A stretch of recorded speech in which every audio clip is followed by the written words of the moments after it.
Believe in yourself, 'cause it starts with you, and then everyone else will believe you too. And if it looks like you're the only believer around, just keep on believing, don't put yourself down, just believe. Our guest this week grew up in Bloomfield Hills, Michigan, earned a Doctor of Dental Medicine from the University of Florida.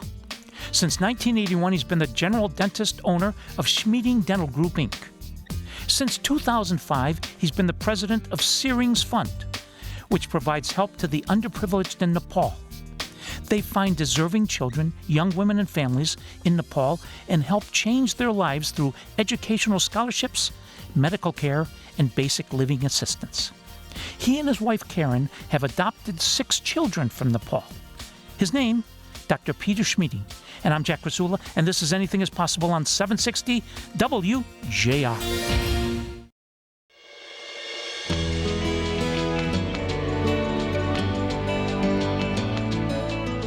I'm Jack Krasula. This is Anything is Possible. We're talking to Dr. Peter Schmieding. Since 1981, he's been general dentist owner of Schmieding Dental Group, Inc. Doctor, welcome. An honor to have you. Well, thanks. I'm honored to be here, and I appreciate the opportunity. All right, let's go back. Bloomfield Hills. Talk about your childhood, your mom and your dad, please. Wow, my mom and dad emigrated from Germany after the war, and we're both dentists. They found out they had to redo their dental degrees, so my father went to dental school twice at the University of Detroit, and my mother had children. And I was born in Royal Oak, Michigan, and moved to Florida when I was 14 after my parents divorced, and my mother and I moved to Florida. What's the biggest thing you learned from Mom, and what's the biggest thing you learned from Dad? Oh, boy. I learned a lot of dentistry from Dad, a lot of tricks, a lot of hints, a lot of practical experience. I learned toughness from my mother. She was an entrepreneur. She ran several businesses, and she was a hands-off mother. So I learned to grow up a lot on my own, and I was a self-starter from the very beginning, which served me well later in life. All right, 45 years ago, you go to Ennis and Big Sky, Montana, and you start a dental group there. Why Montana? Well, I originally practiced back in Naples, Florida, where I went to high school for about 16 years before moving to Montana in 1996. My wife and I decided to move west just to escape Florida and the crowds there, and we picked Big Sky, Montana, because it didn't have a dentist, and it had a ski area. It was close to a airport and university, and seemed like a perfect fit.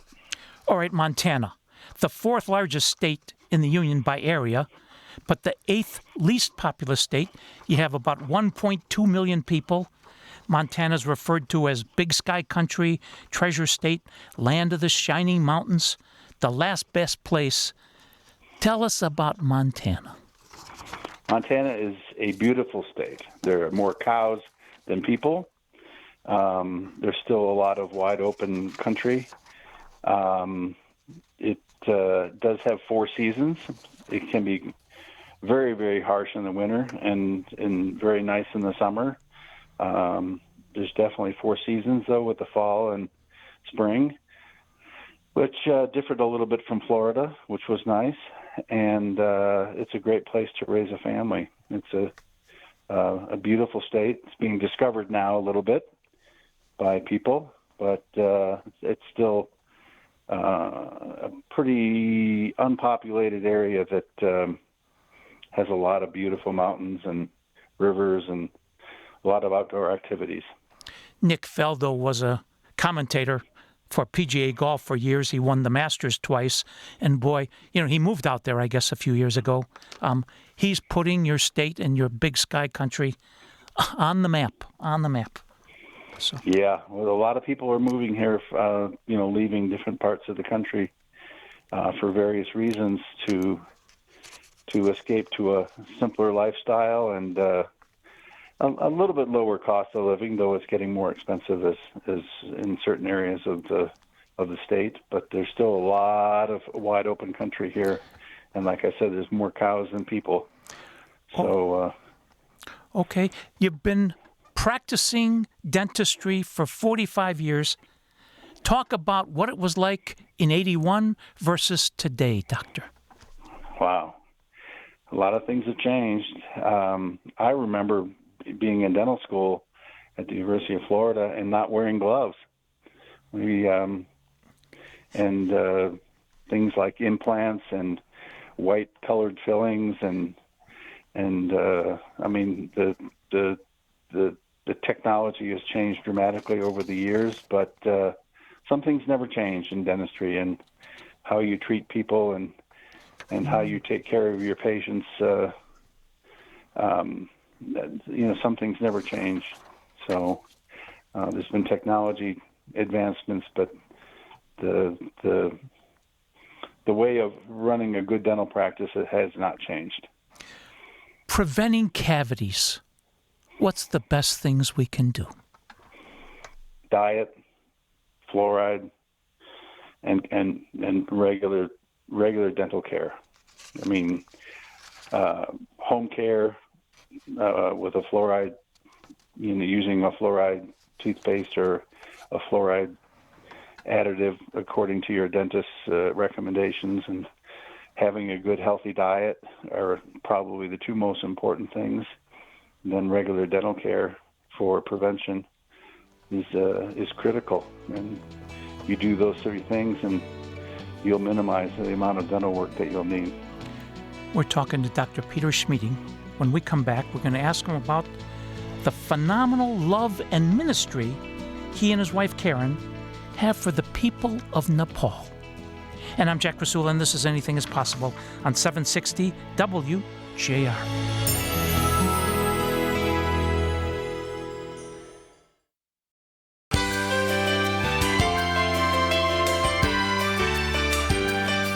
Welcome back to Anything is Possible. I'm Jack Krasula. We're with Dr. Peter Schmieding, and he and his wife Karen have a phenomenal love and a ministry for the people of Nepal. Doctor, why and how? Very good question. When I met my wife, my present wife, back in the very late 90s, she was a professional high-altitude mountaineer. She'd been a professional climber all her life. Wow. And she had been, after going to Montana State University, she went to Nepal and pretty much lived there for 10 years, mostly climbing on Mount Everest. But she ended up climbing up as a paid professional climber. And when I met her, Nepal became part of my life, and we slowly but surely figured out that there was a tremendous amount of need among the people, especially young girls. So Saring's Fund was born way back when in the early 2000s and has grown into the tremendous organization that it is now. We've helped thousands of young girls escape early arranged marriage and outright trafficking by placing them in English medium boarding schools and educating them through college. So it's turned into a life, a mission that's dear to my heart and has been very rewarding. All right, Nepal consists of 31 million people, a landlocked country in South Asia. I believe it has 8 of the 10 highest mountains in the world. Tell us more about Nepal. Well, Nepal is the poorest country in the Eastern Hemisphere. It consists mostly of subsistence farming families. I would say 95% of the people in Nepal are subsistence farmers. It's one of the only countries on Earth that's never been conquered. It lies between India and China. It also has the most water of any country on Earth, but it is also very poor. And though education, for the most part, is free, young girls in rural areas of Nepal rarely get a chance to go to school. They're mostly married off early, or in the worst case scenario, sent away to work, often overseas. And so, it's a beautiful country. It's very poor, but the people are kind, and it's about 70% Hindu, maybe 20% Buddhist, maybe 5-10% Christian, and has some 117 ethnic groups, I believe, many with their own languages. So it's a very diverse country that's sort of stuck between India and China, and has a long history of, unfortunately, child exploitation, which is one reason we do the work that we do. We're talking to Dr. Peter Schmieding. Doctor, you mentioned that Karen is a professional mountain climber. Did I hear you right that she has climbed Mount Everest? She's been on 4 Everest expeditions. She's climbed almost every major mountain on the world, from McKinley to Aconcagua in South America to many mountains in the Himalayas, including Ama Dablam. She was the first woman to ever lead an Everest expedition. Back in the day, when she climbed in the 80s, they were all professionals. It was not commercialized as it is now. So she climbed with the likes of Rob Hall and Pete Hillary, son of Sir Edmund Hillary, Pete Athens, a lot of the great climbers. Unfortunately, some of whom are no longer with us, having died in mountaineering accidents. But she climbed with some of the greatest, and she was always a very careful climber, which is why she's still around. But she retired in 2006 when we began adopting children from Nepal. We made a joint decision that she would give up the high-risk mountaineering, seeing that we were going to be parents. Okay, this begs the question. Did she ever climb Everest with a man named Dr. Peter Schmieding? No, never. Did you ever climb Mount Brighton? You remember Mount Brighton when we skied Mount Brighton? Yes, I did. I skied it.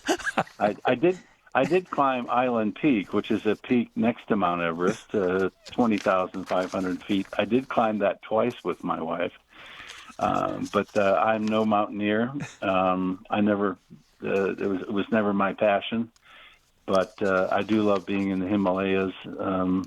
But my work has morphed into more helping young women and the people there with medical, dental, and educational assistance than actually mountaineering for myself. Those days I think are long gone. Can you expand on life in Nepal today for a young woman? Boy, depends on where you're from and the family you're from. For the average rural subsistence farming family, it's a tough row to hoe for a young girl. Education in Nepal is somewhat similar to the United States in that primary school is kindergarten through class 5, and they tend to be a number of primary schools such that kids can walk to school each day and go home at night. The problem begins when they pass out of class 5 and now go to secondary school, which are much farther apart, and that often involves needing to be boarded, and boarding costs money. And if families have any money at all, they send their sons. It's still a patriarchal society. and the girls are often at that time 13, 14 years old. They are either given away in arranged marriages or sent away to work, and that's where we come in. We try to identify young girls that are 10 to 12 to 13 years old that would not normally get a chance to go to school, and place them in English-speaking boarding schools and educate them. And that kind of breaks the cycle of poverty and exploitation that's been going on for centuries, really.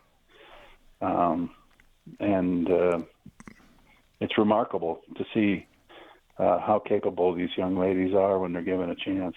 We're talking to Dr. Peter Schmieding. If you want to learn more, www.serings, TSERINGS, fund.org.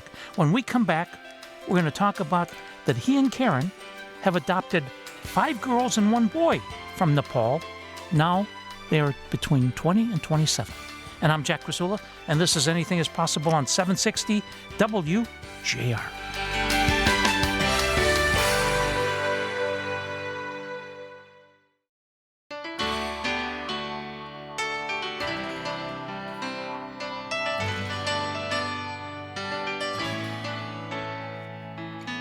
This is Anything is Possible. I'm host Jack Krasula. We're with Dr. Peter Schmieding. He and his wife Karen have adopted 6 children from Nepal. Tell us about them, Peter. Well, it's been a long road. Back in 2006, we began adopting the first of 6. This was the middle sister of 3 biological sisters whose parents could not afford to raise them. It was a long and rocky road of fighting the U.S.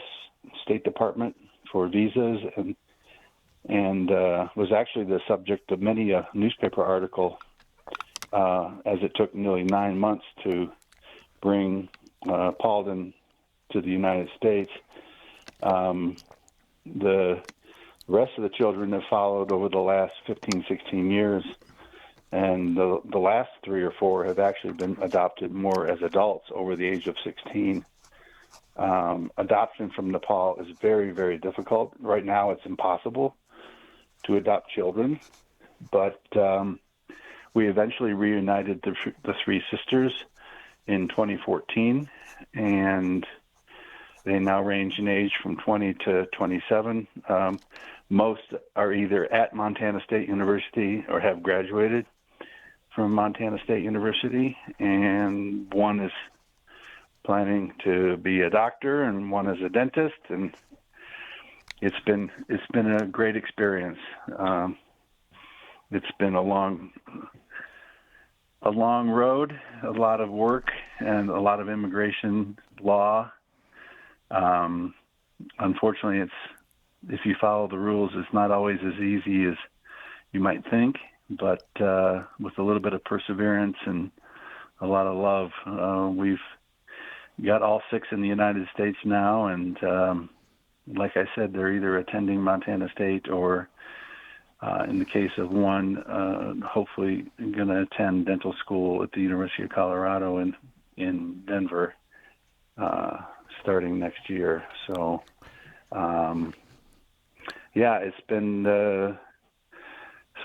we've become like almost child collectors, and we just, one thing led to another, and one child, God just put these children across our path, and we just said, this one needs a home, and here they are. Peter, what have these 6 angels taught you and Karen? Oh, well, the best way to surmise it is, the Maya. We have an award-winning documentary film that can be seen at our website. That won Best Film at the London Mountain Film Festival and was also a finalist all over the world, including Banff in Vancouver. She often tells me how much I've done for her, rescuing her from a life of most likely being sent away to now where she's hopefully going to go to medical school. I tell her that she's done more for me than we've ever done for her. So it's very rewarding to see these girls go from where they had a very, very uncertain future to see them blossom into incredible young women and young man who's a civil engineer, what they've become just because someone cared and decided to make a difference in their lives. If you want to learn more, www.searingsfund.org. You've also built an orphanage in Nepal with 300 girls. Well, we haven't built an orphanage. We have supported an orphanage. We didn't actually build it. We are in the process, though, of building a dental hospital in Helambu, in the region of Nepal, where we do most of our work now. That's a separate website, which is helambuhealth.org, just like it sounds, HELAMBU health.org. That's a separate website and a separate nonprofit that we are just in the process of breaking ground to build a dental hospital in Helambu, which is the region of Nepal where we work, that has about 26,000 people, and they've never had a dentist there ever, and they've never had a physician there ever. And so if people want to learn more about our work to build and bring dentistry and medical care to the Helambu region, they can go to helambuhealth.org and learn more there as well. HELAMBU health.org. Correct. You said, let me get this right, 26,000 people have never had basic health or dental care? Correct. We did a survey of the region, and 96% of the people in Helambu have never seen a dentist in their lifetime, and that includes people of all ages. And I've had a small volunteer clinic that I run at about 9,000 feet up in Helambu, and every patient I see has really never been to the dentist and has horrific problems with their teeth, and you can't help but wonder how many people are actually dying of medical problems related to their teeth. So we're very excited to break ground and hopefully within 18 months bring year-round permanent dental care to the Helambu region, where they've never had anything there for since the beginning of time. Once again, HELAMBUH, HELUMBU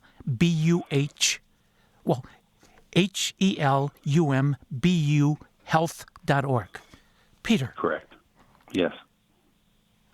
WJR has a man on Monday to Friday, 2 hours, by the name of Mitch Albom, Tuesdays with Maury. Do you know of him? I've heard of it. Okay. I've heard of it. He and Janine never had children. And when there was the hurricane earthquake in Haiti 15 years ago, they went and they started an orphanage in Haiti. The two of you could be brothers. What you are doing, what you and Karen are doing, are the equivalent of what Mitch and Janine are doing. Unbelievable. Yeah. Somebody needs to do it. Somebody. I've been seeing patients up in my little clinic for about 5 years now, and to see the pain and the suffering of mainly children that I see, I just said this is unacceptable. And so the idea actually for the dental hospital comes from the movie, the Helambu movie, that our award-winning documentary, which is titled Helambu. It can be found on YouTube, but also on our website.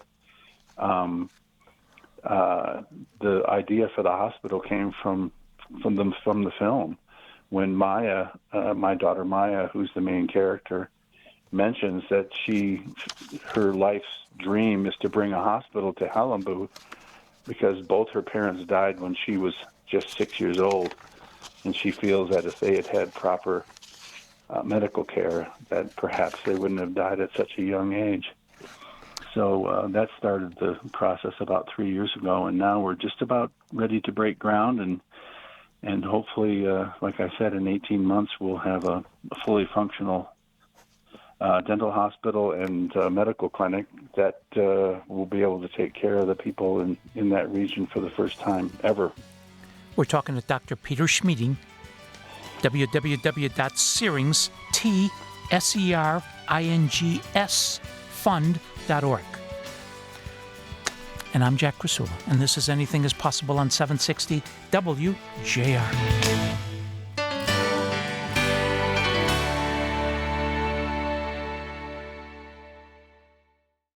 You've been listening to your inspirational fireside chat, Anything is Possible, for nearly 20 years. This is Anything is Possible, and I'm Jack Krasula. But what has Jack been up to lately? Search @AIP Speaker Series and find out.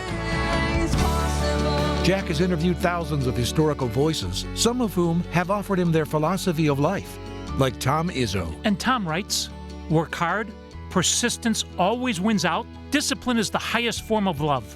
Stay humble. The great Ernie Harwell. My aim is to do justice, love mercy, and walk humbly with God. And the voices of our generation. I am reassured continuously that His unfathomable love and mercy are the greatest gifts of my life and my constant source of strength, reassurance, and guidance.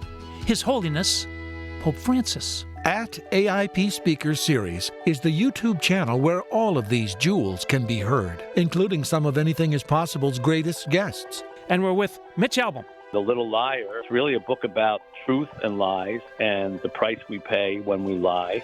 This is Anything is Possible, and with Tom Watson. My father loved to play with the pros at the club. Developed a very quick friendship with Stan and played some golf with him. And then he would ask me to play golf with him and Stan.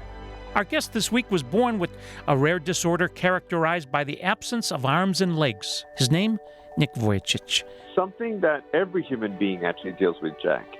It's the choice of continuing to believe or giving up. And recordings of the AIP Speaker Series events at St. John's Resort. Go to YouTube and search @AIP Speaker Series. It's free. And remember, Anything is possible. Spohom.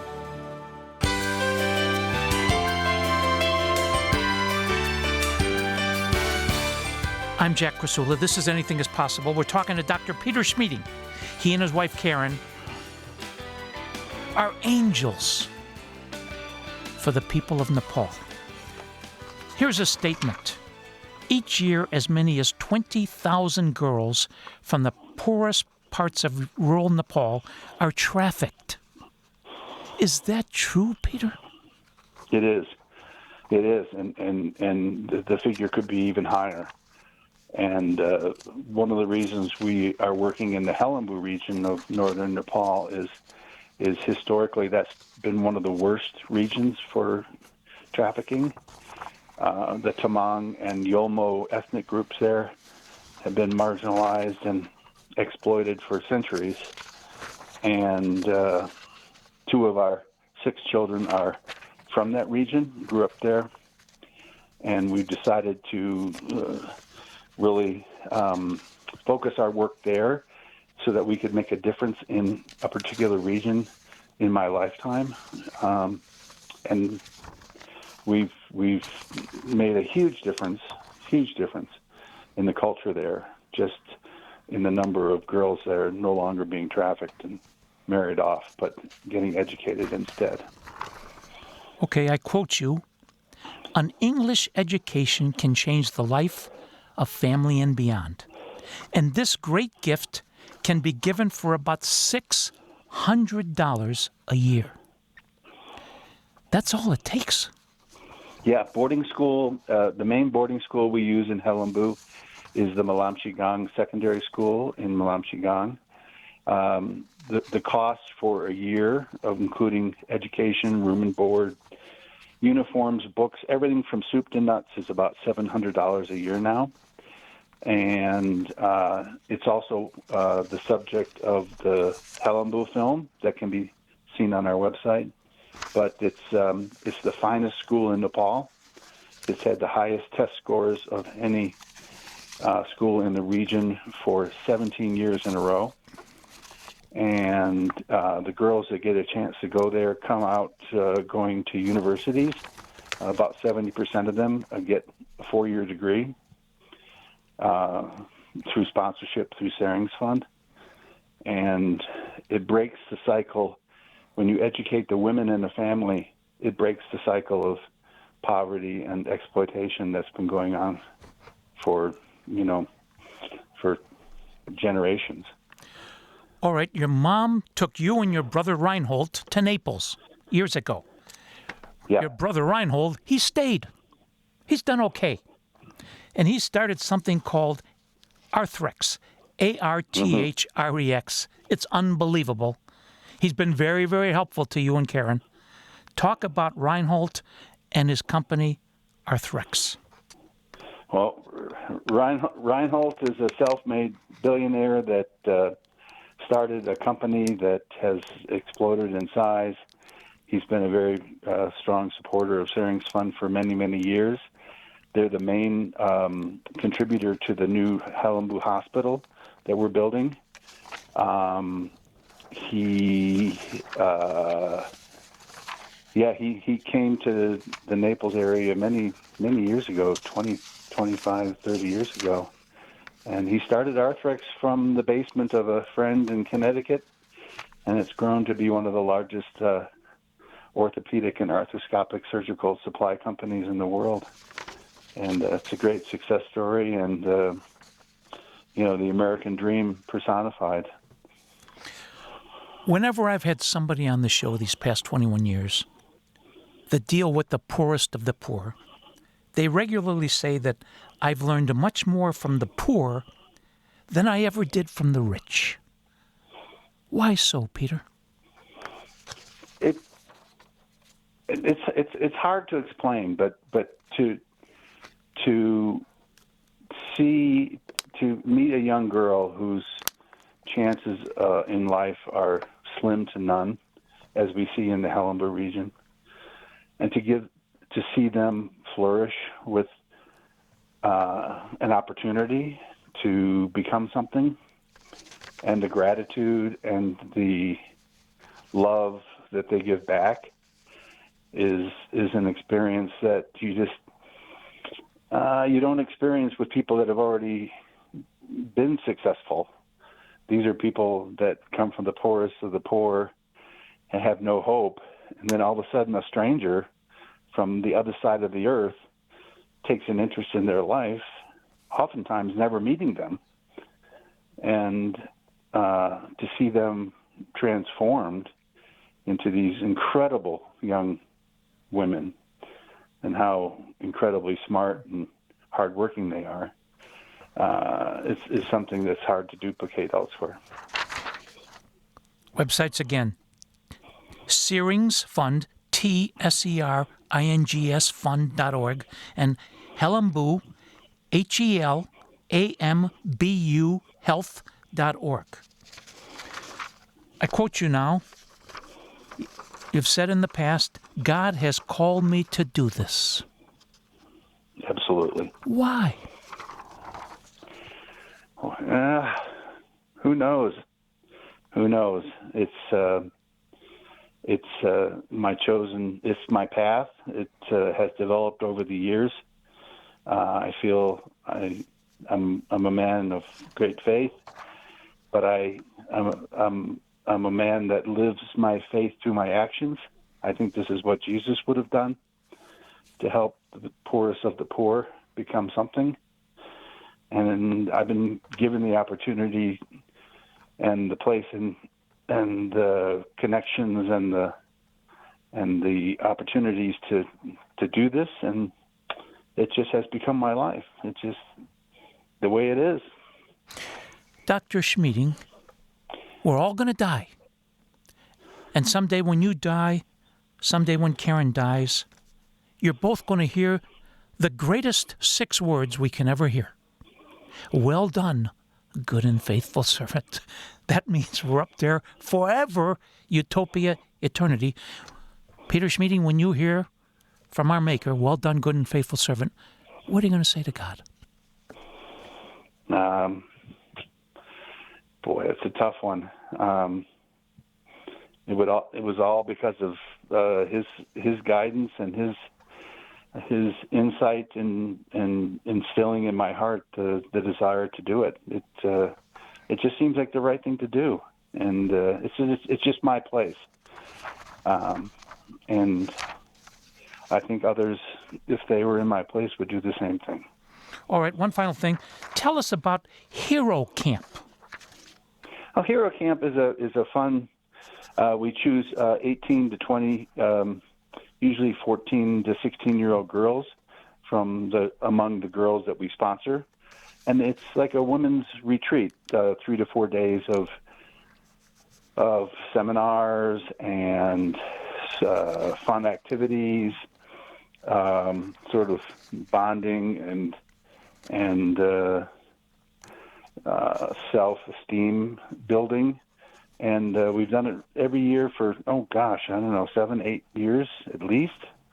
And it's really turned into a wonderful program. And people can get involved in that as well. By donating through Savings Fund, they can help send a young girl to Hero Camp each year. And it's a really great chance for the girls to experience things that they've never seen, like a hotel, an elevator, a flush toilet, the city. It's an amazing thing to watch, see them as a Hero Camp and how they end up at the end of Hero Camp. It's a big transformation. It's very cool. Searings Fund, TSERINGS Fund.org. Dr. Peter Schmieding and Karen, you guys are amazing. Thanks for all you do. Please keep up the great work. Thanks, Jack. I appreciate it. Please join us next week. Until then, I'm Jack Krasula. Thanks for listening. Make it a great week, because with God, anything is possible. Spohom. Believe